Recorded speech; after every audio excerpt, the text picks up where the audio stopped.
이창현 감독입니다.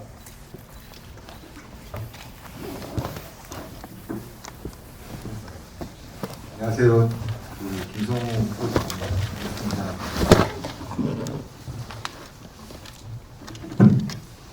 네, 먼저 이 영화의 연출을 맡으신 이창재 감독님과 제작을 진행한 다이스필름의 김성우 대표님이 간단한 인사 말씀 먼저 하시겠습니다.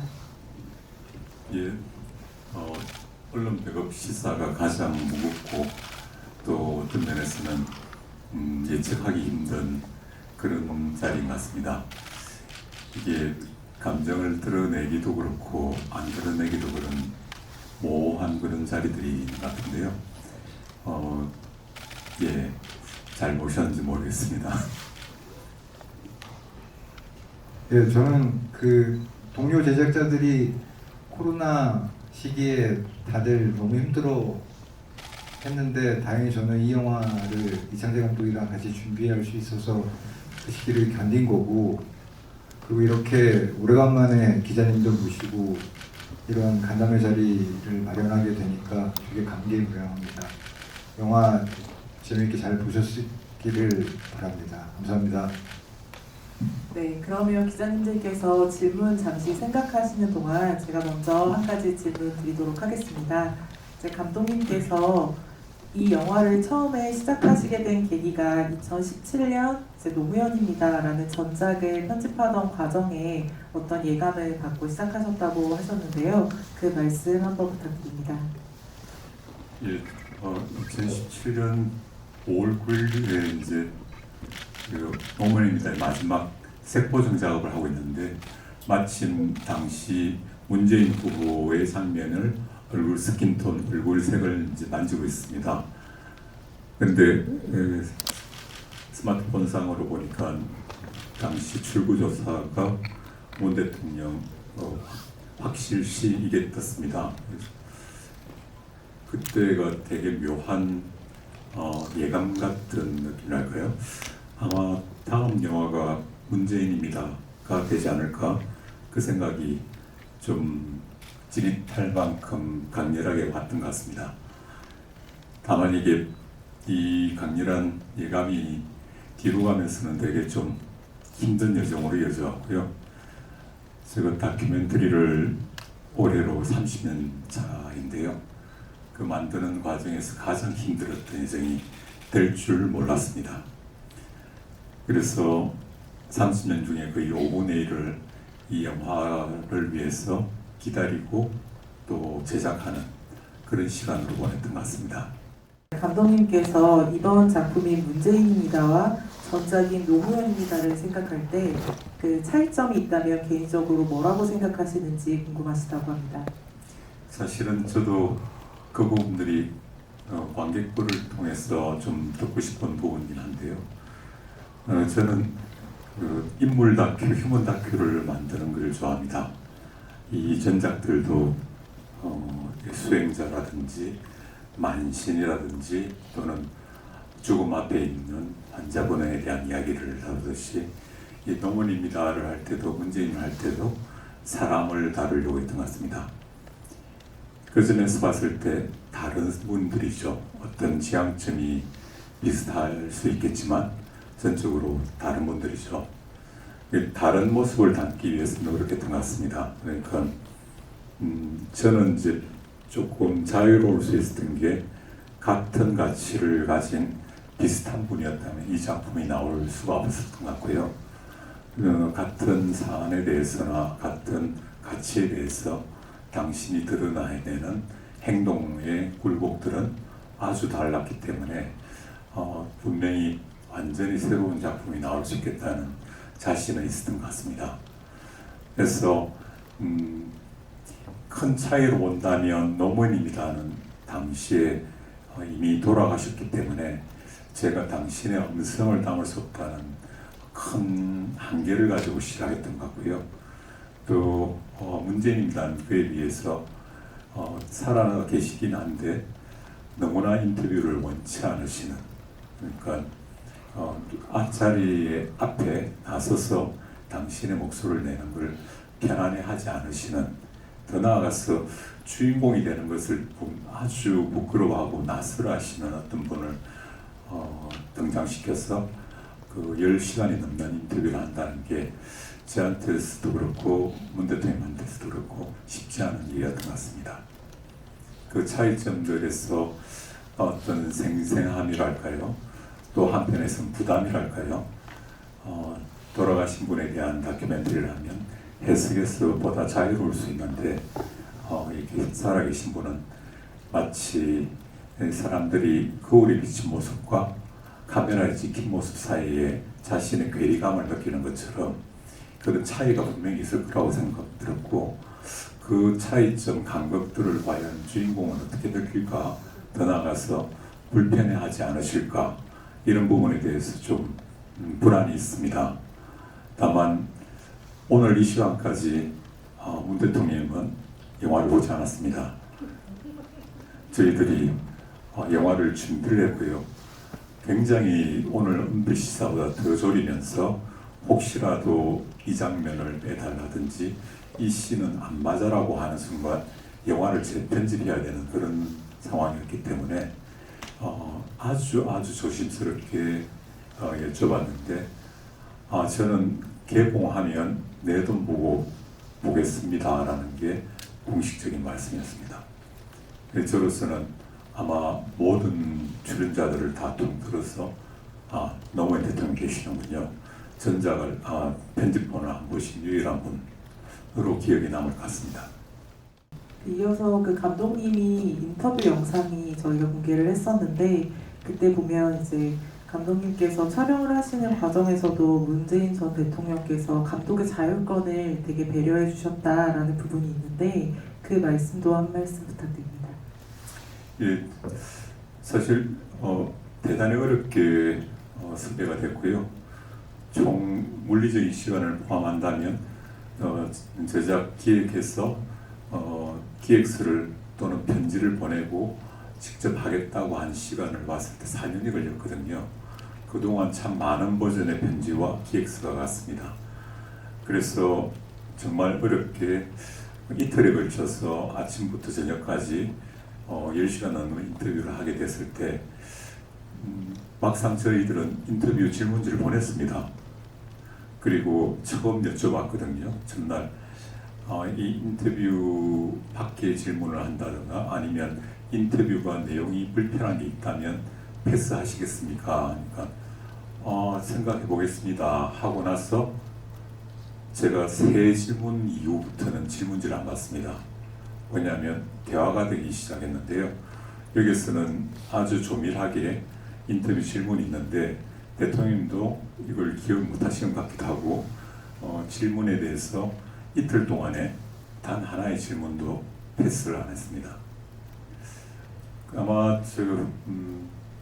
이번에 그 유튜브에 잠시 나와서 논란이 됐던 영상 같은 경우에서는 저는 당시에 그 인터뷰를 영화에 이미 편집 끝난 상태였습니다. 그런데 지금 개봉하는 시점이 됐으니까 현 시국에 대해나 또는 현실에 대해서 당신이 좀 강하게 말씀하신 게 뭐였더라 하는 차원에서 그냥 편집 안에는 포함되지 않지만 지금의 당신의 소회에 대한 부분으로 냈었는데 그게 막 나중에 보니까 그게 논란이 돼서 편집이 됐다 그런 추측성 기사들도 봤는데요. 영화를 보셔서 알겠지만 거기 들어갈 자리가 있을까요? 제가 그 유튜브에 출연했을 당시는 이미 믹싱이 되는 시점이라서 뭘 더하고 하고 할 기회는 없었고요. 그냥 단순하게 우리가 보여줄 수 있는 본편 영상은 좀 공보팀 쪽에서 좀 제한적으로 보여달라 했고요. 그 유튜브 쪽에서는 좀 더 영상이 많이 있으면 좋겠다 하는데 그 중에서 그칠 위해서 그 정도 되지 않은 걸 보냈던 셈이었는데요. 그런 맥락이 있습니다. 제가 정확한 질문을 말하다 놓친 것 같은데요. 네, 괜찮아요. 답변 됐습니까? 예. 그 영화 속에서 이제 자료 화면이나 인터뷰 당사자 어깨 위로 과거의 비디오나 이런 영상들이 삽입이 되어 있는데 그러면 실제로 촬영하신 분량은 어느 정도였는지 그리고 직접 촬영하신 부분이 어느 대목인지 궁금하다고 하십니다. 그 일반적인 그 인터뷰 화면에 뜨는 장면들은 저희들이 찍은 적이 없고요. 이 부분들은 다 구매를 했습니다. 그리고 청와대 또한 저희들이 찍은 장면이 하나도 없습니다. 청와대 대통령 재임기에 많은 프로포즈를 했지만 실질적으로 거절하셨고요. 실질적으로 촬영이 된 거는 양산 7월달 이후 정도로 보시면 됩니다. 그래서 아주 제한적인 시간 내에서만 촬영이 됐고 이 부분을 이제 좀 포괄적으로 채워내기 위해서 건 50분이 넘는 분을 인터뷰를 했었죠.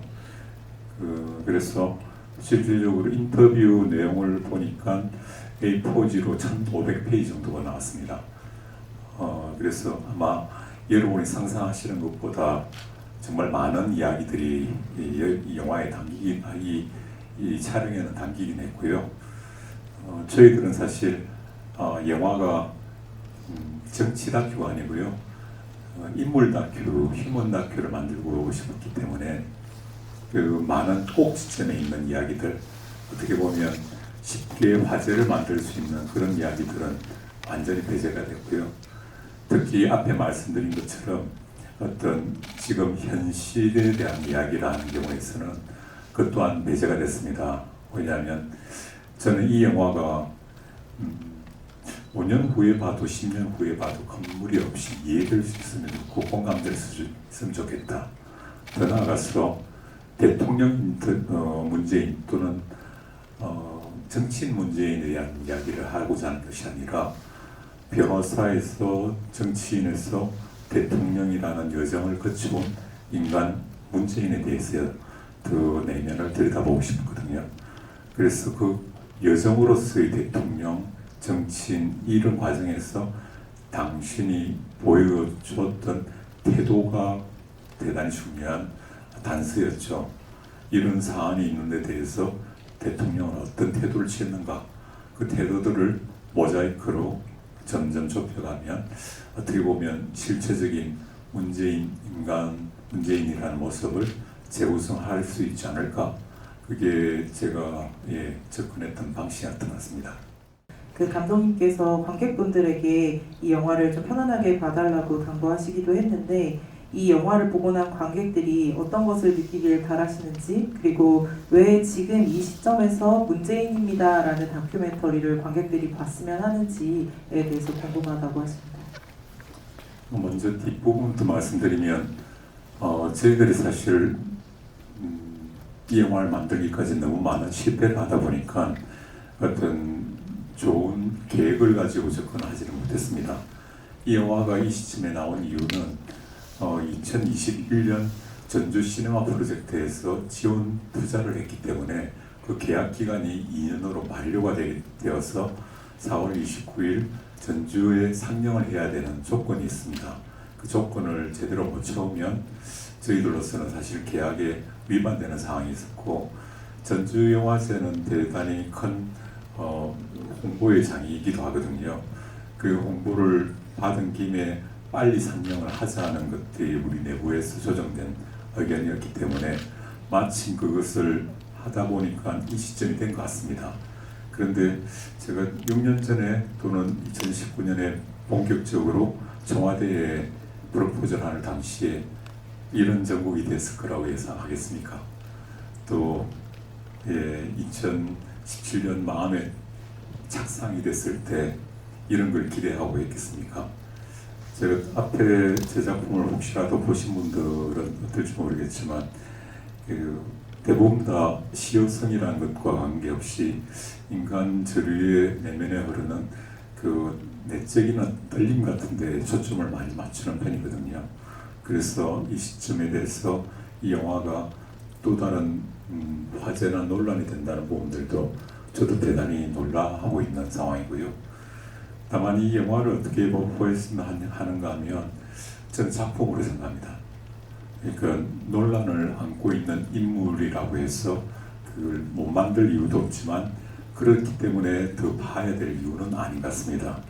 그냥 이 작품이 담고 있는 메시지나 또는 이 작품에서 느낄 수 있는 감상이 관객들에게 마주할 수 있는 명분을 주는 것 같거든요.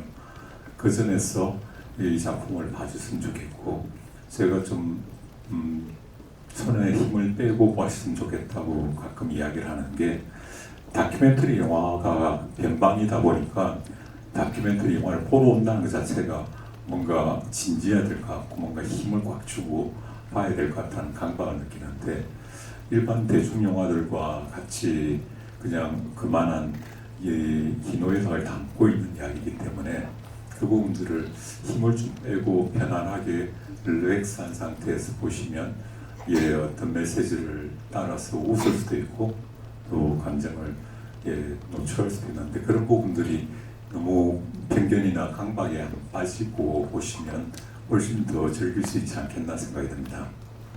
이제 감독님께서 지금까지 중에 가장 힘들었던 여정이었다라고 하셨는데, 어떤 점이 힘드셨는지에 대해서는 그 김성호 프로듀서님께서 옆에서 계속 보셨으니까 말씀해 주시면 좋을 것 같습니다.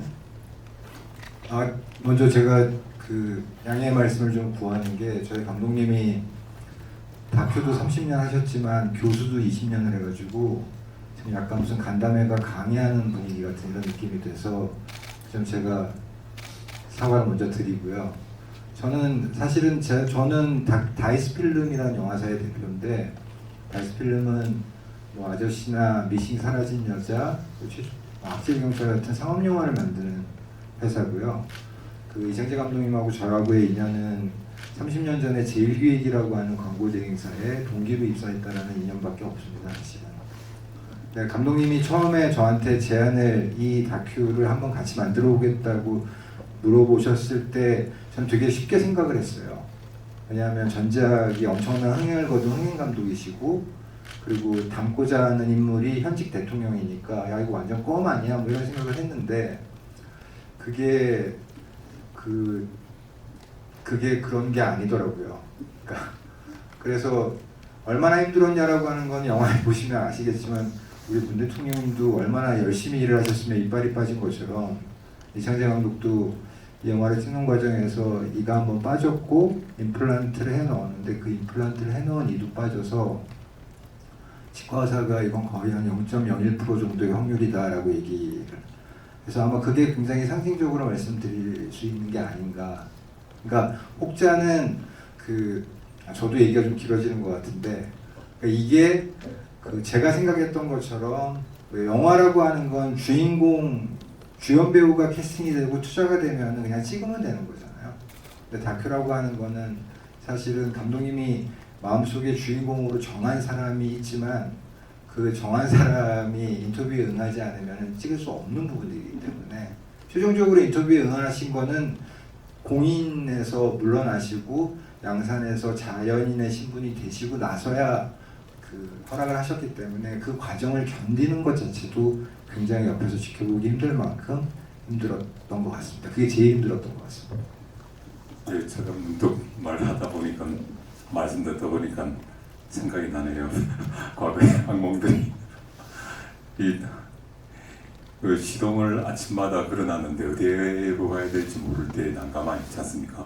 이게 제작팀이 만들어진 2021년 12월부터 실질적으로 촬영에 들어가게 된 2022년 7, 8월까지 지속됐던 반복 상황이었고요.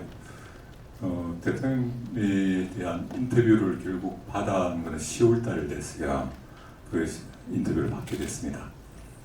그 전까지에 대해서는 정말 속이 다 많이 타서 현존하고 계신 분인데 불구하고 농원입니다처럼 만들자는 판단까지 했었거든요. 어차피 이분은 인터뷰를 안 해주신다. 자료를 적극적으로 모아서 농원입니다. 없다 생각하고 만들자. 그게 초반에 촬영 접근 방식이었습니다. 그래서 정말 많은 분들을 인터뷰를 하게 됐던 것 같고요. 대통령께서는 사실은 거기에 대한 어떤 생각이나 계획 이런 게 있으신 것 같지는 않고요. 제가 이렇게 양산 비서팀을 통해서 그렇게 안 응해주셨는데 어떻게 응해주셨지? 왜 그런 것 같아요? 라고 했는데 거기에 대해서 사실 이걸 말씀드려도 되는지 모르겠는데 저기 되게 많은 그 세계 외국의 방송사들에서 이런 의뢰들이 왔다고 합니다. 그런데 대통령이 일절 거절하셨는데 양산 비스팀의 입장도 똑같은 게 사실 왜 감독님한테 이걸 열어주시는지 지금도 잘 모르겠습니다. 그런 거였고요. 제가 시간이 지나면서 이제 편집을 해보고 정리를 해보는 단계에서 느꼈던 게 대통령님이 되게 이성적일 것 같은데 이렇게 연민감 같은 게 되게 깊습니다. 아주. 그러니까 마치 이 이름 모를 야생화를 섬세하게 너무나 좋아하는, 그런데 한편에서는 상남자 문재인이라는 이런 두 캐릭터가 내면에 녹아 있더라고요.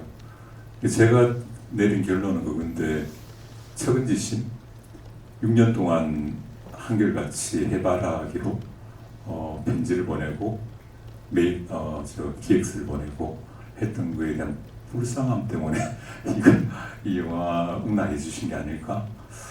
안 그러면 제가 좀 이해가 안 되는 그런 단계 같습니다. 노무현입니다의 경우 노 전 대통령의 국회의원 낙선 시절부터 대통령 재임 기간까지 긴 시간 굵직한 맥락을 짚으면서 한 인물의 정치 역정을 박진감 있게 다뤘다고 생각합니다. 그래서 노 전 대통령을 잘 모르는 이도 작품에 마음을 줄 수 있었다고 봅니다. 문재인입니다는 그에 비하면 훨씬 좀 제한적인 타깃을 대상으로 한 팬무비의 성격을 띠는 것으로도 느껴집니다. 야생화나 동물을 좋아하는 따스한 정치인, 지나치게 정직하고 고독한 정치인 등을 강조하고 재임 당시 정치적 공을 하나하나 짚는다는 인상을 받았는데요. 이 같은 평가에 대한 감독님의 의견도 듣고 싶다고 하십니다. 예, 사실 이제 이런저런 반응들이나 또는 피드백이 오는 상황이라서 저 또한 그런 생각들을 하나하나 받으면서 제 생각을 정리해 나가는 시작 같습니다. 그래서 저도 사실 되게 궁금하거든요. 이 영화가 어떻게 보여질까? 무엇을 느끼게 할까? 저는 사실은 어떻게 보여질까보다 제가 관심이 있는 부분이 뭔지를 더 들여다보고 그걸 좁혀가려는 과정을 거쳤다고 생각이 드는데요. 저는 이게 겉으로 어떻게까지 보이는지는 잘 모르겠지만 문 대통령의 깊은 내면을 좀 들여다보고 싶었던 게 저희 경향성 같습니다. 왜냐하면 이전에 말씀드린 것처럼 무당 또는 수행자 또는 호스피스 이런 걸 다룰 때 그 내면에 깊게 녹여있는 영성 같은 거를 좀 다루고 싶었거든요.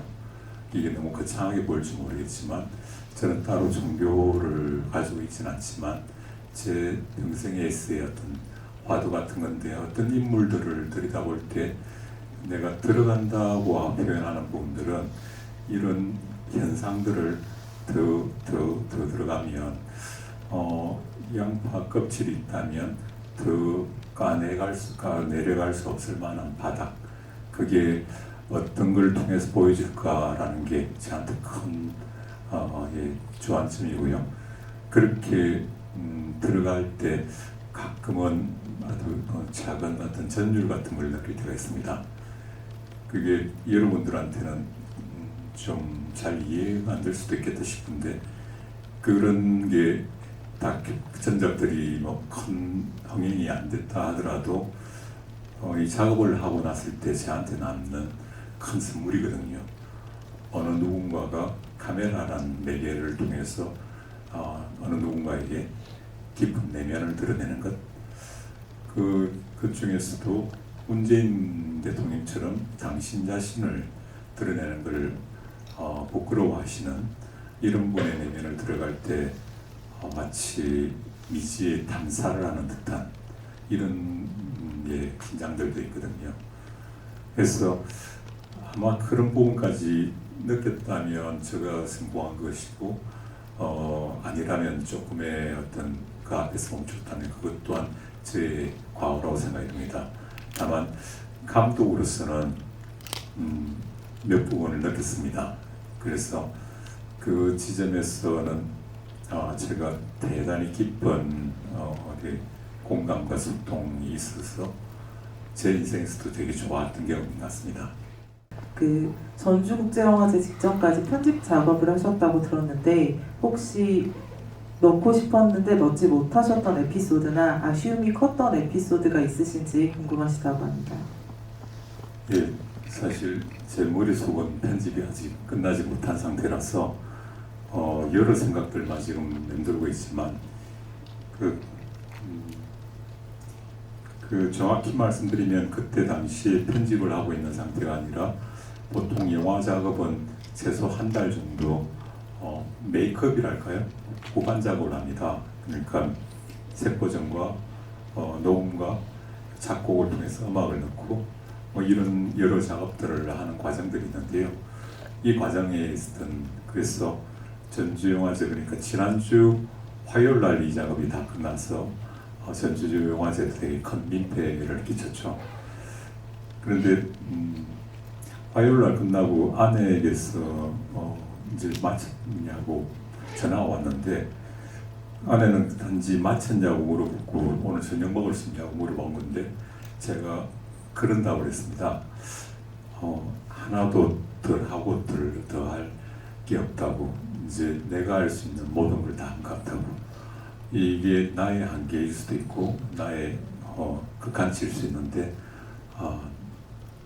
색보정이 끝나고 나오는데 나는 다 했다 이런 마음이 들었다고 아내가 왜 나한테 그런 이야기를 해 그래서 당신한테밖에는 이야기를 호소할 데가 없는 것 같아서 그런 것 같다 했는데 그게 제 마음이었습니다. 지금 아마 또 한 6개월 1년 있다 보면 분명히 또 하자가 더 날 거라고 봅니다.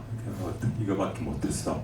그런데 여러분들은 어떻게 느끼실지 모르겠지만 저는 작업을 할 때 그 어떤 소재에 대한 떨림 이런 것들이 시작이겠지만 작품 자체로 본다면 전작을 극복하기 위해서 다음 작품을 하거든요. 자기가 그 작품의 어떤 한계들을 봉착했을 때 그 다음으로 갈 수 있는 밖에 없는 그래서 보다 더 나아지려는 그 노력들이 다음 작업을 예약하는 이유가 있거든요. 그런 이유들이 지금까지 30년을 계속 버텨왔고 그렇다고 해서 꼭 다 나아진지는 모르겠습니다만은 그런 착각 속에서 계속 다음 작업을 하는 것 같습니다. 개봉일이 5월 11일에서 하루 앞당겨진 5월 10일로 확정이 됐는데요. 공교롭게 윤석열 정부 취임 1주년이기도 합니다. 정치적인 의도가 없다고 해도 정치적으로 해석될 소지가 있는 부분인데 이 부분에 대해서는 그 제작사 대표님께서 말씀 주시면 좋을 것 같습니다.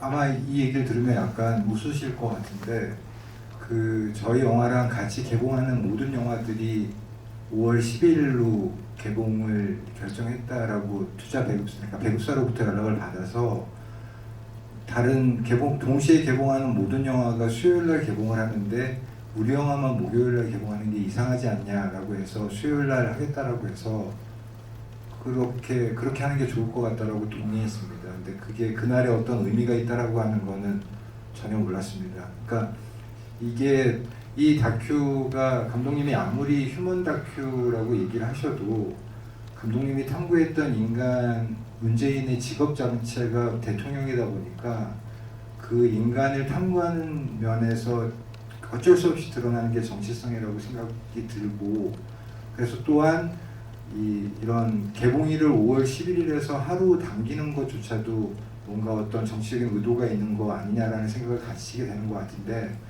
전혀 그렇지 않다는 말씀 드리고 싶네요. 예, 노무현입니다. 또 비슷했는데요. 저는 이제 고관여층 이런 쪽이 아니고요. 제가 좀 가지고 있는 개인적인 어떤 장점이라 생각하는 게 보통 사람들이 보는 시선으로 들여다보고 표현할 수 있다는 것 같습니다. 그러니까 어떤 꼭지점을 서로 나누고 양극에 있는 모습을 잘 담으면 이슈가 클 수는 있는데 감독이 그걸 잘 담아내기가 어렵거든요. 그런 꼭지점들은 예리함을 가질 수는 있으나 그것을 하나의 이야기로 다 소화해낸다는 게 저는 어렵습니다. 그래서 이 영화를 진행하는 과정에 내내 견지하고 있는 게 제가 앞으로 달려가면서 관객 또는 일반 대중들은 따라올 수 있는지 또는 과연 그게 이분들도 궁금해하는 건지 이런 정도로 되게 낮은 자세로 이 영화를 만들었던 것 같고요. 아마 다음 영화도 보시면 알겠지만은 이렇게 제가 어떤 시성 또는 화제성을 가지고 이야기를 하는 편은 아닙니다. 다만 원방을 해야 될 것은 2017년 5월 9일 날 왜 그런 생각이 들었을까? 그리고 가슴 두근거림 그리게 했을까? 지나서 말씀드리면 2020년경에 이제 새해가 들어오면서 일기로 그만하겠다고 정리했거든요. 아내한테는 이야기했습니다. 이게 아무리 해도 안 된다고 2년에 걸쳐갖고 몇 번을 기획서를 바꿨는데 아무 답이 없다. 근데 꿈에 나오셨어요. 꿈에 나오셨는데 악수를 하고 어깨를 다 툭툭 하고 나서 쳐다보면서 웃으시더라고요. 근데 제가 되게 놀랬던 게 첫 인터뷰를 요청하기 위해서 양산에 갔을 때 그때 모습하고 양복만 다르고 이렇게 비슷해서 좀 깜짝 놀랐습니다. 근데 더 우스운 거는 두 번 더 웃다는 거죠. 그 이빨이 빠질만 하다고 이야기 드렸던 거는 제작 과정은 신났습니다. 어떤 면에서는. 그런데 말씀드린 것처럼 아침부터 저녁까지 시동만 걸고 있는 그 상태가 제일 큰 고역이었고 그 과정에서 제작이 시작되고 나서도 제가 그만두려고 했는데 왜 나오신지 모르겠는데 나오셔갖고요. 또 비슷한 그래서 그게 꿈들에 속았는지 뭔지 모르겠지만 꿈들이 용기를 줬는지는 또 모르겠네요. 그렇게 오늘까지 온 것 같습니다. 지금 전직 대통령에 대한 다큐가 이어서 나오게 됐는데 정치적 의도 없이 다큐로 사람을 보여주고 싶었다고 계속 말씀을 해주셨습니다. 그렇다면 전직 대통령이라는 인물 자체가 흥미롭기 때문이라고 보시면 될까요? 아니면 정치적 의도에 대해서가 아니라면 전직 대통령들을 인간으로서 탐구하려고 하시는 원동력이 무엇이었는지 궁금하다고 하십니다. 진지하게 물어주시는데 제가 자꾸 장난스러워져갖고요. 제가 전직 대통령만 자꾸 지어갖고는 앞으로 영화 한두 편밖에 못 만듭니다. 왜냐하면 지금 곧 예순이 되고 그러면 또 5년, 4년 저희 생산성이 저하되기 때문에 앞으로 아마 그런 일이 없을 것 같습니다. 다만 노무현 대통령님은 아마 그 시절을 겪은 분들, 서거의 시기까지 겪은 분들은 다 마음속에 빛이 있을 것 같은데 제가 가지고 있던 그 빛에 대한 보답이 제가 표현할 수 있는 방식으로 했던 것 같고요. 문 대통령님은 그날 그런 현상 때문에 마음에 너무 깊게 그런 게 있을까요? 나이 들면서 한 번씩 그런 생각이 들기도 합니다. 근데 그 장면을 딱 데자뷰를 느끼고 나서 너무 마음이 찌릿해져 갖고 혼자 나가서 이제 책보전 기사는 있는데 혼자 나가서 길게 담배를 몇 대 피우고 났을 때 저한테는 그때 영화가 완성된 느낌이었습니다. 이런 게 좀 비현실적인 답이죠. 그런데 완성되어 있겠다는 생각이 들었고요. 그게 아마 두 편을 전직 대통령을 만든 유일한 이유가 아니었을까. 더 간다면요, 좀 문재인의 운명을 읽고 나서 그분이 참 쉽지 않겠구나 하는 생각들, 그 정도. 또는 문재인의 운명이 또한 다르게 되게 깊게 이야기를 하는구나. 그러니까 노무현 대통령님의 운명이라는 엄청난 역정을 이야기하고 있다면 문재인의 운명은 대단한 스사가 있는데 불구하고 서정적인 느낌이 들었던 것 같고요. 그런 게 또 저한테는 시작 전에 큰 영향을 주지 않았을까, 몇 년이 된 그런 생각이 드네요. 네, 그럼 끝으로 관객분들께서 이 영화를 어떻게 보아주셨으면 하는지 피디님 먼저 말씀 주시고 감독님 말씀하시고 마무리하겠습니다. 제가 저희 아버님이 군인 출신이시고 그 항공기 정비를 평생 하시던 분이에요. 근데 그 평생은 되게 정직하고 굉장히 성실하게 사셨던 분입니다. 근데 문재인을 너무 싫어하셨어요. 그 증오에 가까운 저주를 늘 퍼부으셨는데 작년 12월에 돌아가셨거든요. 그래서 아버님한테는 제가 문재인입니다라고 하는 다큐를 만들고 있다라는 얘기를 못 드렸습니다. 근데 아마도 뭐 이 어려운 시기에 자식 영화사에서 영화가 개봉하나 아마 살아계셨다면 가서 보셨을 텐데, 보시고 나서 저한테 오셔가지고 어떤 얘기를 해주셨을까가 굉장히 궁금하거든요.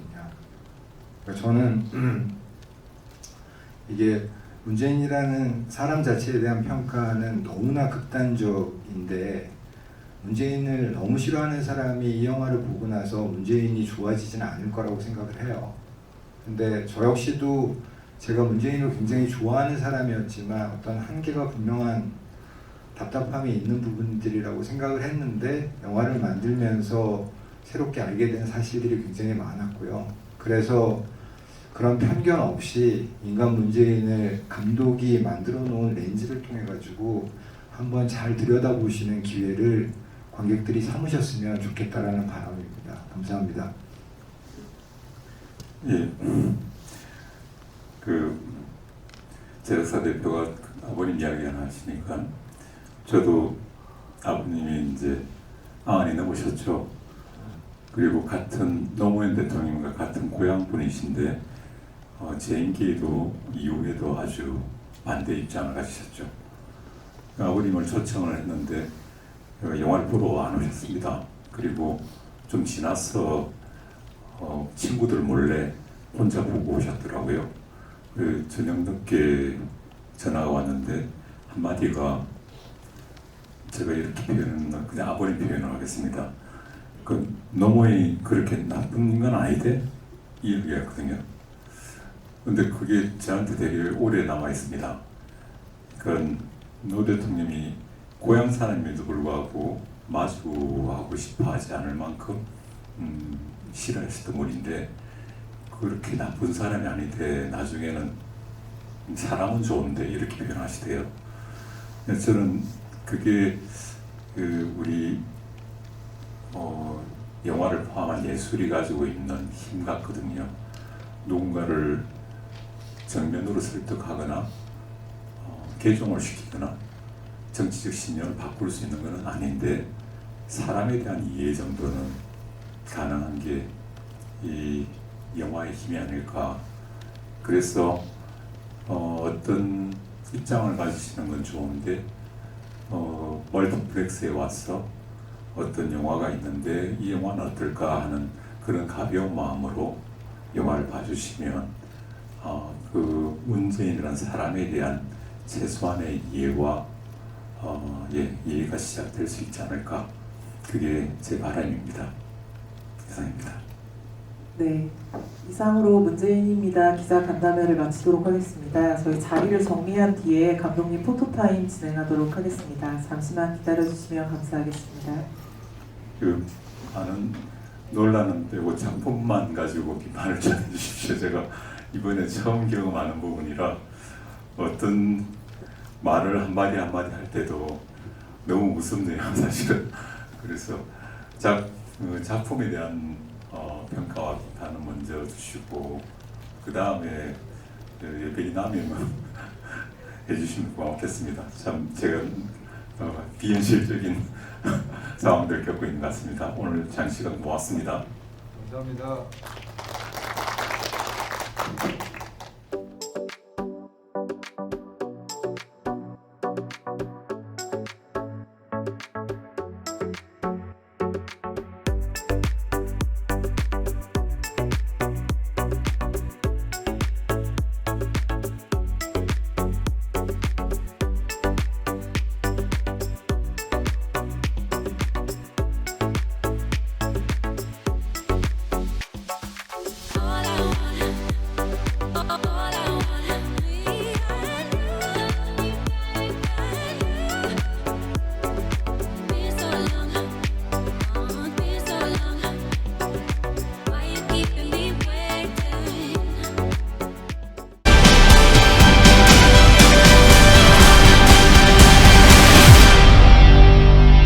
이거 대통령도 보시나요?